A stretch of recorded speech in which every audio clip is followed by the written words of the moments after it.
All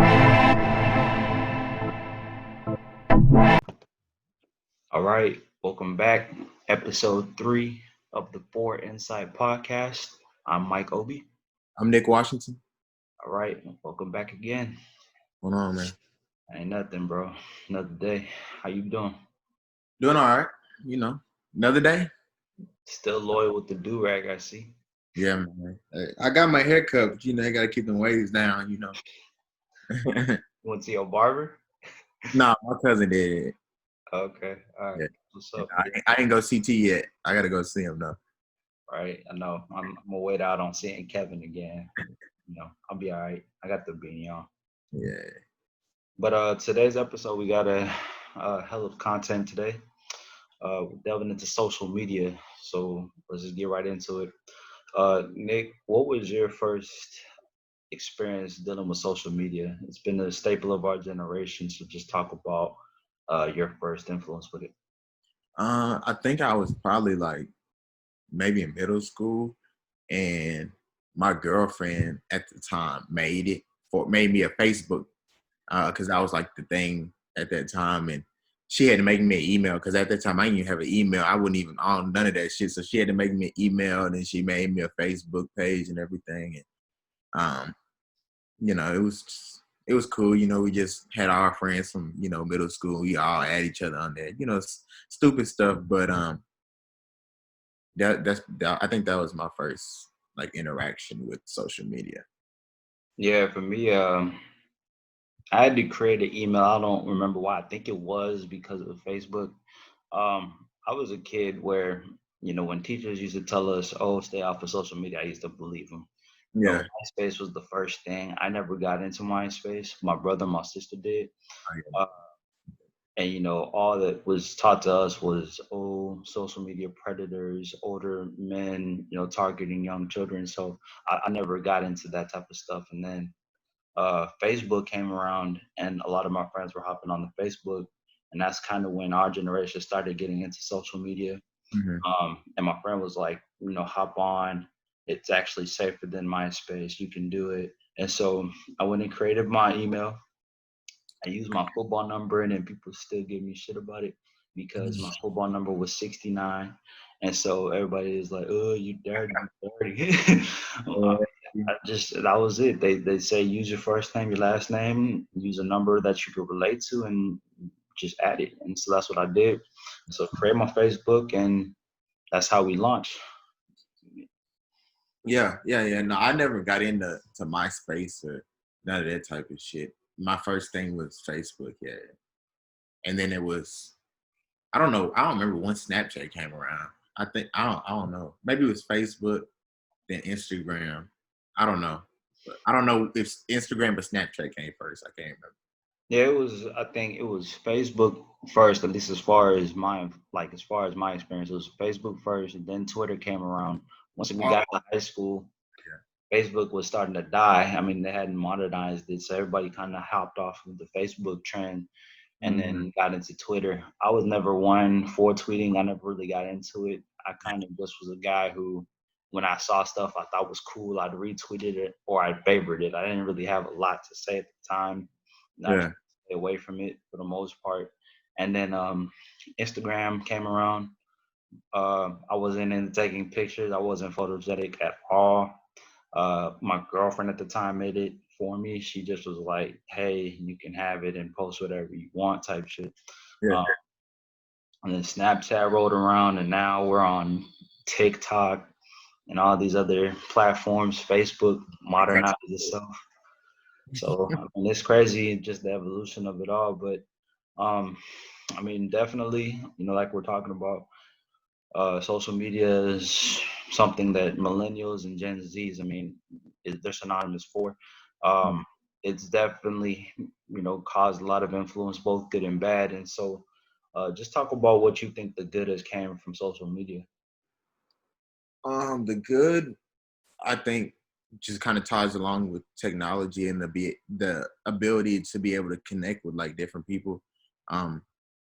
Rather than instead of having to call them on the phone or text them and stuff like that, y'all can interact on social media and even meeting new people. I've met a lot of new people through social media and different connections. So I think it kind of gives you that ability rather than the old school. The old school is important because I feel like it's starting to get lost now. Like the old school meeting people at, school, or meeting them at a park, or meeting them at the library, or at the club, or whatever. You know what I'm saying? Like that kind of interaction is getting lost, unfortunately, because of social media and technology. But so it's kind of like a good and a bad. But I think that if you can kind of get a mix of both, it's, that's pretty cool. Like it's a good tool for that. Yeah, I agree. For me, it was a way of connecting, especially at the time I was playing football, and so that was a way for me to connect with my teammates, both who I played with in youth football. Then when I got to high school, then I started, getting recruited and getting looked at, getting connected with other players in the area in Houston, who were also getting looks, guys who we played against, guys who were in our area, guys who were in our vicinity. Social media was our way of kind of being able to interact with one another. We build relationships with people through that. Also, social media has been beneficial from the standpoint, in my opinion, of um, being able to keep you connected with your family, especially if you have distant relatives. Used to be you only could mail, and it take a couple weeks to hear back from people.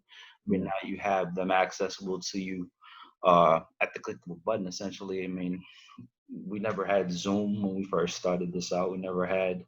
I remember Uvu was the big thing back in the day. Uvu, then Skype, and Yeah. from that, that's all. Right? Hop on the Skype call used to be the shit if you could video call, or just even FaceTiming with the initial iPhones. And so just being able to get people connected, I feel like was, um, a way for social media to spread its influence in a positive way. Also being able to spread news, even though not all news is good news, it's still a manner in which you can get your reach out to a larger population of people in a shorter amount of time. I mean, now that we're living in this sort of coronavirus world, imagine if we can only hear about coronavirus through the newspapers, as opposed Yeah. to social media. Yeah. That's crazy. Mhm. I think that is like, yeah, that's what I'm saying. Tech in social media is a great tool. But like you said, you kind of have to filter your information. You know what I'm saying? Not everything out there is true. Not everything out there is logical. Not everything out there works for, it might work for me and I might post it and talk about it, but it might not work for you. You know what I'm saying? So you kind of have to take all that with a grain of salt, but it's a tool, and it's been able to make like our life and things more efficient for sure. Absolutely. And, again, I think as long as people use it for the right ways and for the right reasons, definitely it's a very useful tool, and one that could be very beneficial. But just delving into it a little bit deeper, did you recall it, meaning social media, helping you out in life, or just your experience of it helping you in a positive manner where you're like, man, I'm glad I had social media? Ah, man, that's tough. Let me like. So you're saying a time when social media helps, like, helped me? You know what I'm saying? Is that what you're saying? Absolutely. Uh, I guess like, I mean, some people that I met, like, I can't say that I probably wouldn't have met them if it wasn't for social media, but like social media kind of aided or accelerated that process, if you know what I'm saying. hmm That's probably like the only thing I can think of. I can't think of any like specific moment like in my life. But what about you? I mean, for me, again, I always tried to use social media as a way of connecting, and I guess you could say in a very selfless manner. Yeah. So when I got out of high school and when I got into lifting weights and powerlifting, I started using Instagram more frequently, just as a means to put my workouts on the platform and for people to kind of see it, and for me to also track my progress, right? And Mm. it started happening. I didn't even realize it was I was working out at the gym, and people would start coming up to me and being like, "Oh, aren't you such and such off of Instagram?" Not on some like fame type stuff, but just like I think I've ran across your page, and I see that you deadlift X amount, or you bench, or you squat X amount. Yeah. What did you do? People start asking, what did you do? Who do you train with, or do you have a trainer? Do you train? And my whole thing was, okay, you see me and you're asking questions. Okay, let me give you this knowledge that I learned, because that's always been a big thing to me was pass it down or share it, because I'm not a person, I want to see everybody eat, Yeah. right? So the more people started asking me, the more I'm like, okay, I can start sharing this knowledge to those who ask for it. I'm not a person who tries to go up to people and be like, oh, let me teach you this. It's just kind of you ask, I'll give it to you.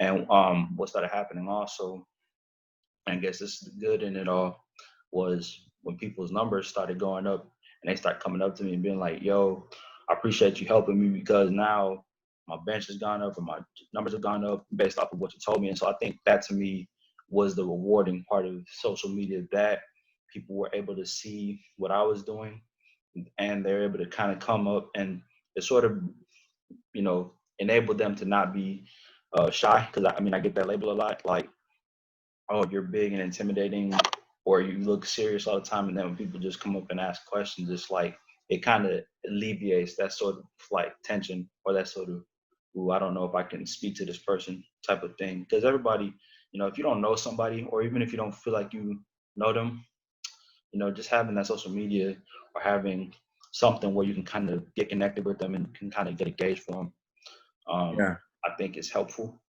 And so that to me is one way social media has um, been a positive influence for me. Yeah, no, I definitely think that like that's I'm gonna keep saying tool because in my mind it's just like how I see it is like Hmm. you use social media, not you didn't go out with the intention of using your social media as a tool, but you just wanted to share you know achievements that you were reaching or whatever, and then it just happened to be that other people were seeing it, and it all kind of worked together. So that's what I'm kind of saying, like it's a tool, uh, but I I'm mean, gonna in keep. essence, it was a tool to help others. I mean, it was like, all right, this is some film. I was, a big guy when I was an athlete about watching film and watching yourself and sort of, using your past experiences to help you in the future. And so I think people who are able to kind of have that outlet or that sort of source, it can help them improve in the future. You can use it with even this podcast here. I go back and watch old episodes or old podcasts or different people's podcasts just to kind of get nuggets like, okay, I like what this person did or I like what that person did. And I look at what I'm doing, I'm like, okay, you do this good, but you could work on this. And so Yeah. again, social media is a tool, and it's also, and then I think this is where we're going to transition. It's also a source of energy, and why I say that, why it might sound strange, is because one thing I noticed is that social media also has, you know, on the negative side, caused a lot of anxiety and self-hate, especially if you're a guy who's big into, or a woman, if you're big into Twitter, Instagram, and just using social media for your validation. Yeah. Expand upon that if you would. Um, yeah. So, like I said, this is kind of play into those downfalls, the negative parts of what technology has brought, and the information and the all that other stuff. For some people, is a motivation, and it kind of pushes you, like people in the gym or whatever. But then there's also some people who look at it as like, I'll never be able to do that. I'm weak, blah blah blah, and they might start working out and be like, I can't do that, or I can never be able to do that, and I hate my body, I hate the way, So unfortunately, that's just the way I see it. That's just part of it. I believe that, like I said in the beginning, you kind of have to filter the things that you engage yourself in and pay attention to when you're on social media, because everything out there isn't good. And I'm not even saying just like the stuff that's posted, but like if you feel that you're looking at somebody or you're following somebody that is causing you to have negative thoughts and negative feelings towards them or yourself, Mm-hmm.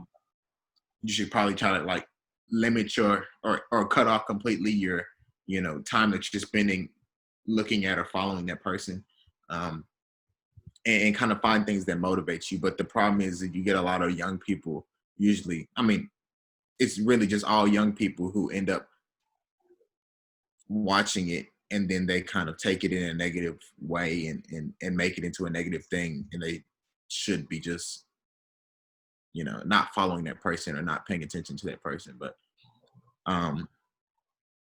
yeah, I think that, but I do think that social, like your kids, if my kids won't be on social media until a certain age, you know what I'm saying? Like, I think that you just have to be developed mentally Mm-hmm. to be able to handle social media, because you can't give social media to, I don't know, a fifth or fourth grader, and then they can, a fifth or fourth grader can see what grown people are doing or what kids in high school are doing, and then they can think that they can do that, or that's how they're supposed to be. You know what I'm saying? Like, Yeah, parrot those you're in habits. fourth or fifth grade, you're not in 12th grade. You know what I'm saying? So I think that you have to kind of control that aspect, when you have kids that have social media until you get to a certain point. Um, Yeah, yeah. and I mean,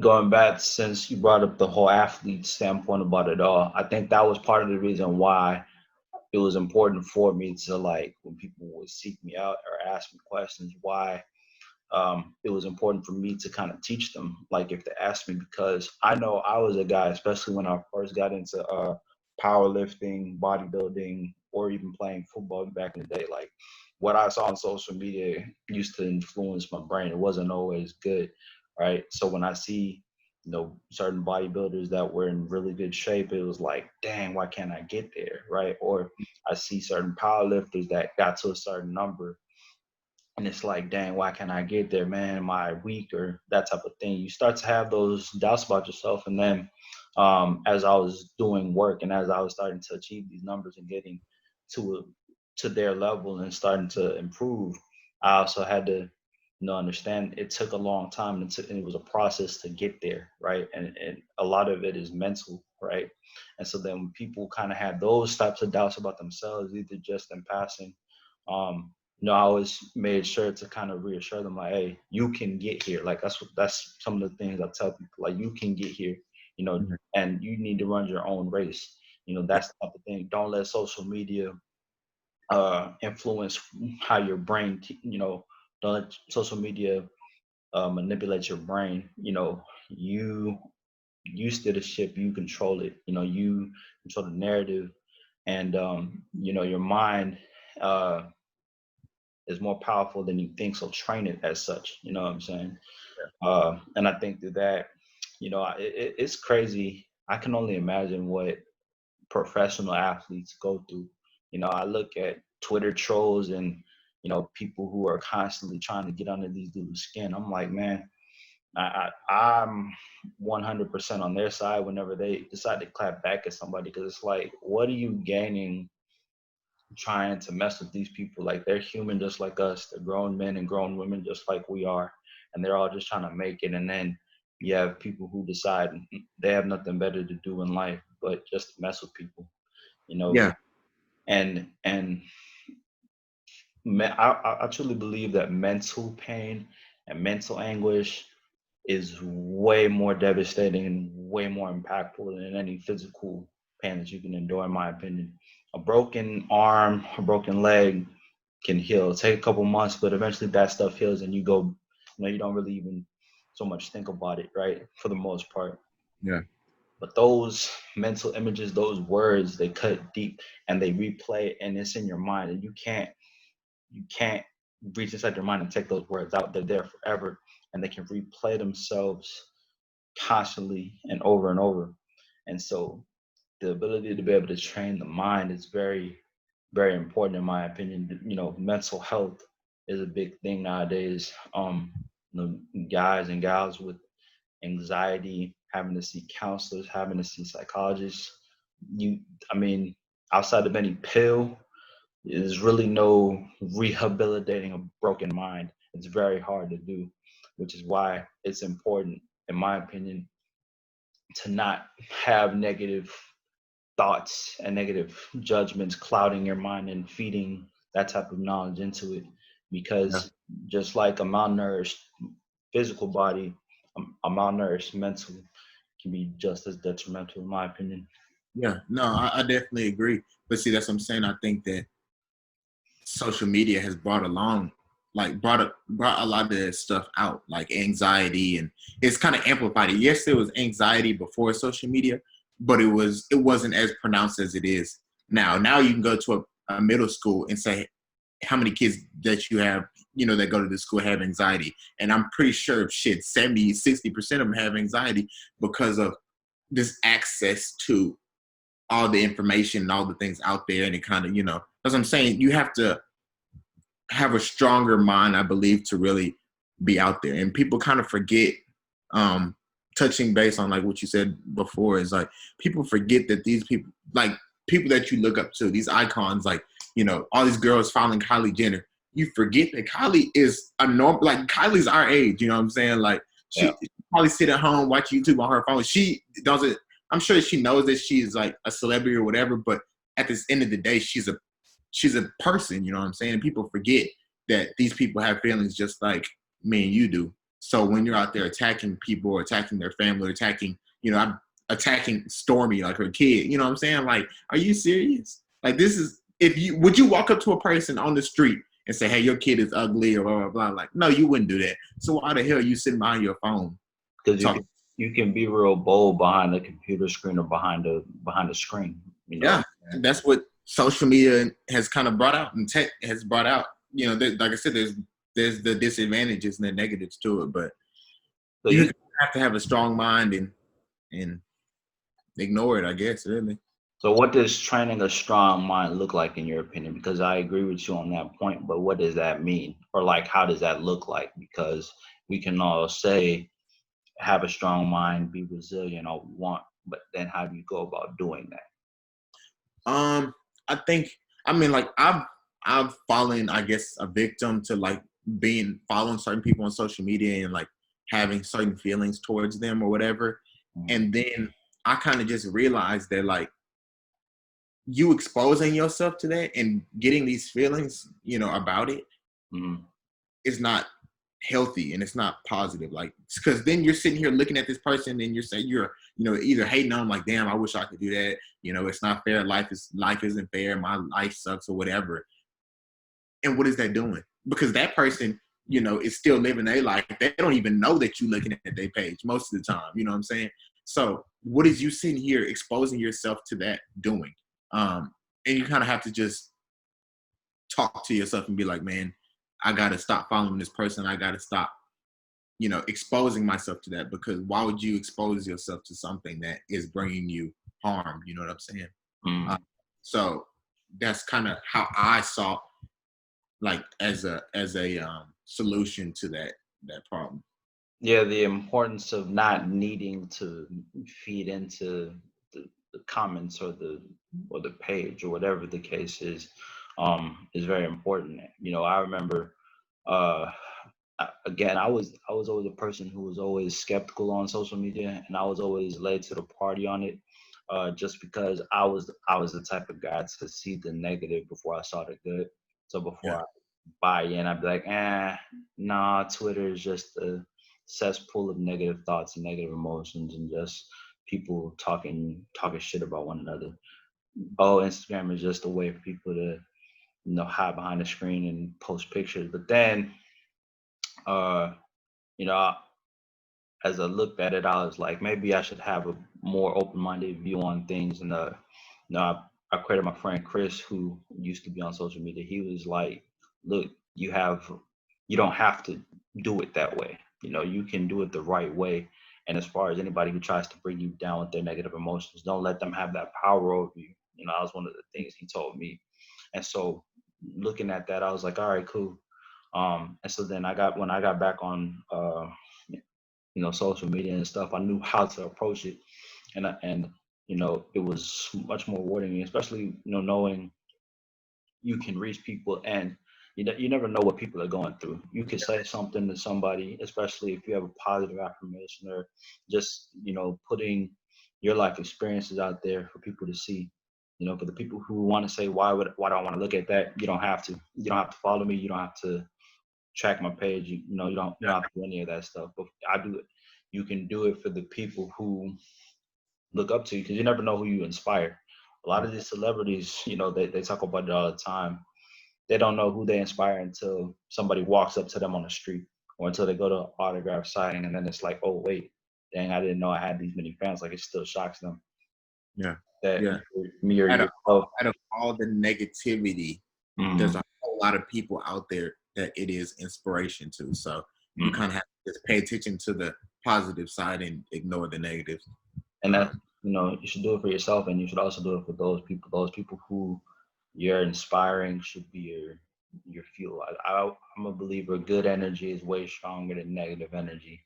Negative energy takes a lot to get it. It takes a lot of effort to get away from and get out of. But I mean, good thoughts. First off, creates, in my opinion, good judgment, good choices, and it just attracts good people around you. For the most part, when you're able to kind of keep negative people at bay, or when you're able to keep those influences away, uh, you don't let yourself fall victim to it, and you also are able to be way more resilient at times where people may try to steer get you off course, or whatever the case may be.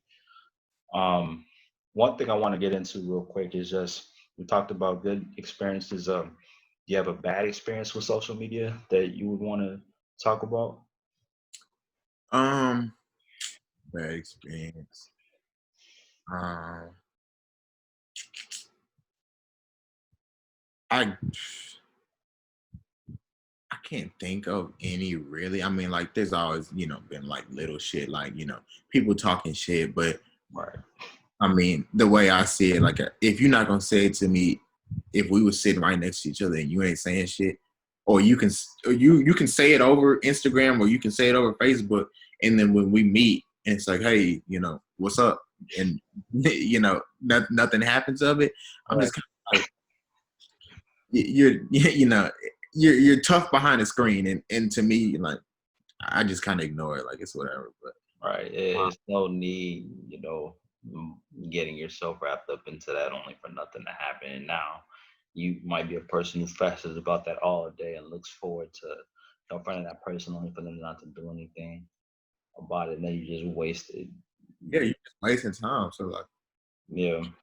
all that. Not for real. I mean, if I had one experience, I mean,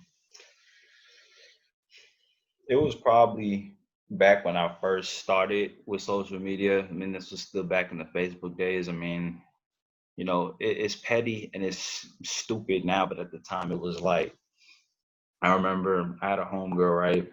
And this person I was close with and everything. And I was at a track meet, and all of a sudden, one of our other friends who was in our little group, right? She calls me over. She's like, "Did you hear such and such slept with such and such at the track meet?" And I'm like, "Wow, don't buy that shit for a minute, man. Get that out of my face." Type of, like, I ain't think nothing of it. And I'm like, "Who'd you hear it from?" Right? Homegirl tells me. I'm just like, I don't think nothing of it. So for Yeah, me, I'm not buying into it. I'm not, involving myself in it. I'm just kind of like, it's whatever.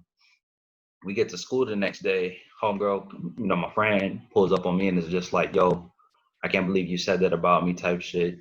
We ain't cool no more. So I was like, "Oh, okay."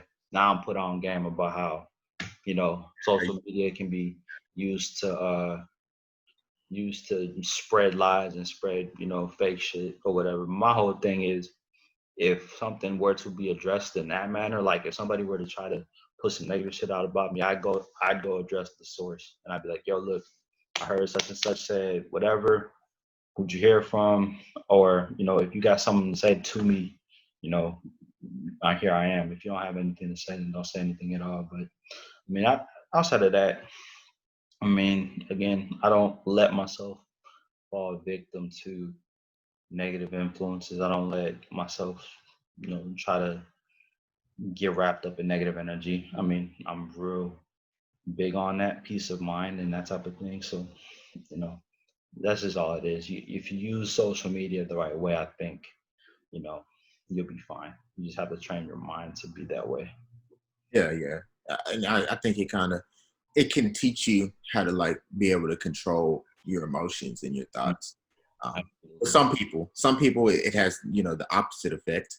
But some people it can kind of help them, you know, be able to get a grasp on emotions and thoughts and stuff like that. Like, yeah. How do you think social media will affect these Gen Zs that are a little younger than we are, and they're coming up and they're immersed in it, meaning, they're going up with everything, with TikTok, with Instagram, with Snapchat.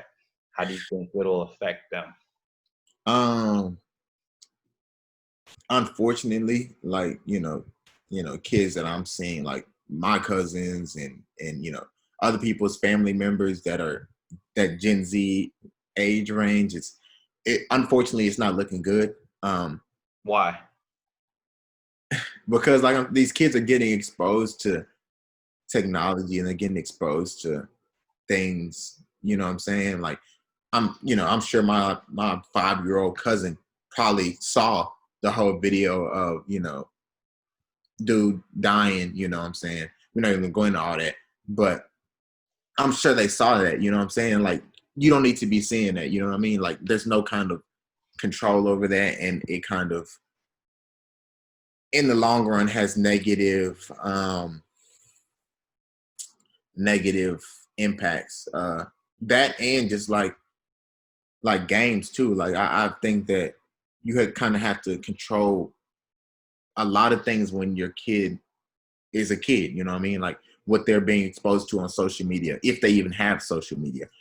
If they want to play the game, what games are they playing? You're not playing Call of Duty. You're not playing, you know what I'm saying? Like shit like that is Yeah. not meant for you. So and your brain is not developed enough to be able to handle that and think that and see that as like, oh, this is just a game. You know what I'm saying? But how would And you be able to justify that to a young kid? Because see, one thing I notice is, um, and we talked about this briefly in a previous episode, is the idea of uh, if you tell a kid no and they see their friends are able to do it, they're gonna question you, the parent, and be like, "Why can't I do it if Johnny next door can do it?" So how do you go about that if social media tells them and programs them to believe that it's all okay? yeah, that's, I mean, if I like said, hey, son, you can't play Call of Duty. I'm not gonna buy you Call of Duty right now or whatever. You can't play mine. Um, and they're like, why? I'm just gonna be like, you're not ready for that. And here's the reasons why. And if they insist on, oh, I'm ready for it, I'm ready for it. Um, I guess, you kind of just have to allow them to do it, because if you try to completely stop them from doing it, they're gonna figure out a way to do it. So then at that point, I might let you play, but I'm gonna sit here and while you're playing. You know what I'm saying? If you're only gonna play for so long, you're not gonna be sitting here hours on end playing the damn game. Like fuck that. Yeah. So I think that you kind of have to. That's kind of like the way my parents went about things. Like they might have said, "Oh, you probably shouldn't do that," but it's like, why? Or you do it. They're gonna let you do it. Hmm. And they gonna obviously my parents gonna watch you do it. Like, oh, well, you drinking? Like, why I can't drink? But oh, you're not 21. Okay, well, and it's okay. You want to have a drink, then have a drink. But you're gonna sit right here and have a drink, and you're not gonna have a bunch of drink, and then we're gonna see how you act. And like, do you really want to do this? You know what I'm saying? Because if they would have said no, I probably just would have gone out and gone to a friend's house and be like, hey, let's go on your parents' alcohol. You know what I'm saying? Like that. So I think that it's better to kind of expose your kids to some of the stuff, but it's like a controlled exposure. You know what I'm saying? You're not just completely throwing them out No, and I think that's again how you kind of have to go about things. The idea of no, because I said so, it's not going to work in today's there. day and age and moving forward. Only because if you keep telling them no and you don't ever give young people that justification, they're going to go on social media and see that everybody else is able to do it, right? And it's just going to is just going to feed their curiosity until they go out. And when they do it on their own and they don't have their parents to sort of teach them as they're going along, whether it be playing violent video games or alcohol you're talking about, they're not going to understand what it is that they're doing. And then Yeah. it becomes a habit. And then people are like, where did this come from? Well, it came from you telling them no and not teaching them. And Yeah. then them finding out on their own. And kids aren't mature enough to really be able to make peace of things and be able to figure things out without that guidance.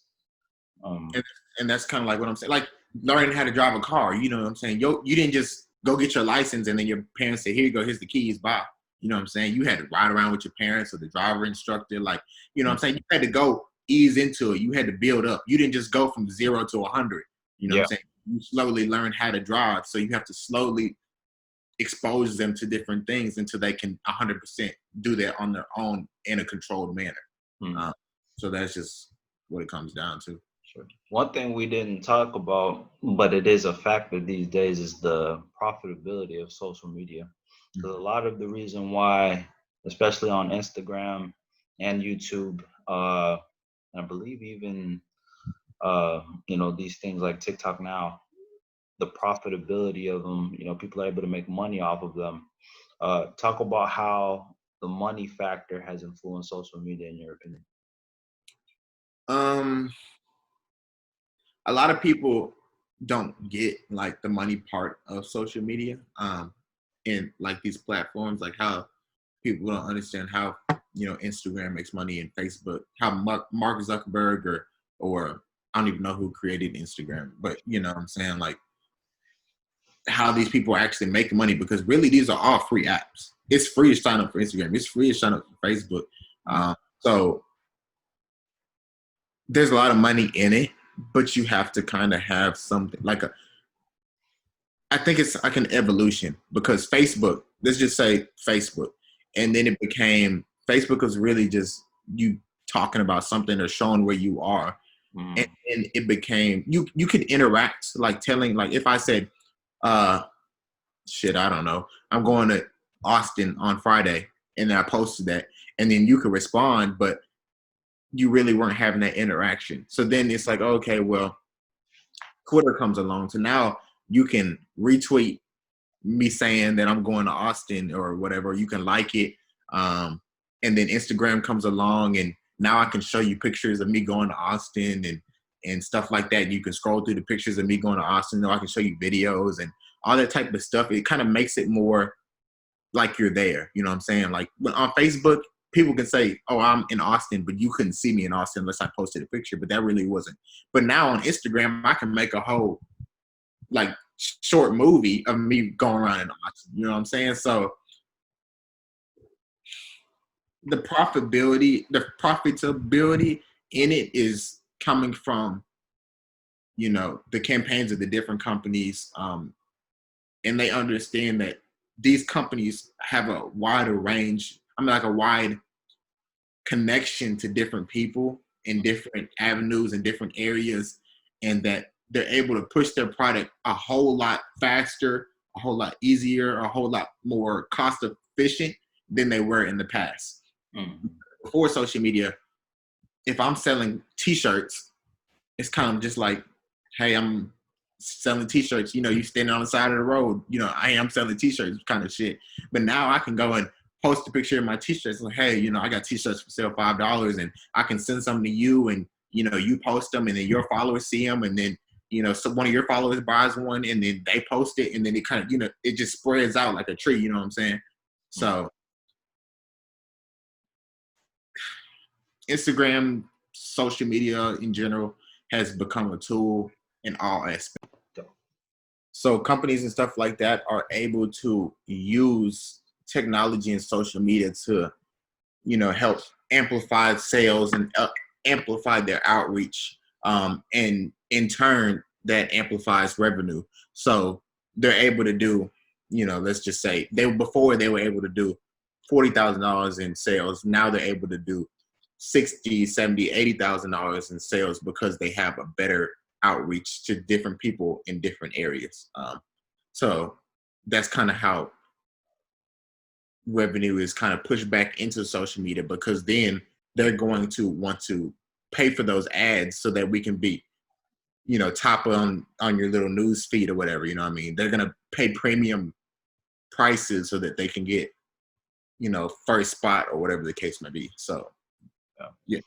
And with YouTube, it's different, but it's largely the same process. I mean, YouTube is just the ability to be able to create content that people are interested in, a lot like podcasting. Yeah. Right. And even with YouTube, I mean, one thing I noticed was sort of it had its waves of people, waves of creators. People's styles came and they went. Um, you know, with social media, I think a lot of people want to get on it, and there are some people who make it a living and they try it out because they see this money that's in it, but then they don't have the resilience to be able to stick it through. Like a lot of the top YouTubers and the top people on that network, I mean, it took them years to get up to where they are now. And that's the thing I think is a misconception with this whole social media stuff. It's a grind if you really want to take it seriously and if you want to be a YouTuber. You know what I'm saying? Like you have to really invest yourself. Just to cut in right quick, my bad. But just to cut in, I think that a lot of these bigger YouTubers aren't going into it thinking I'm just trying to make all these, millions of dollars. They're going in because they want to show people. I want to show you my skits. I want to show you, my daily life, just to show you how it is for me.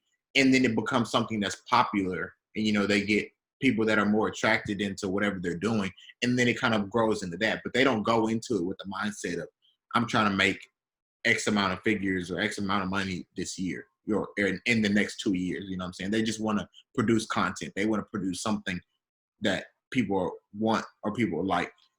So I think that's kind of like plays a lot into success in whatever social media platform that you use. Yeah, I mean, they're doing it, I don't want to say for the right reasons, but for the right reasons. I mean, they're doing it because they want to, not because ooh, there's this clout that I can gain from it, right? Or there's this fame. It's like, no, I think I'm creative or funny or insightful.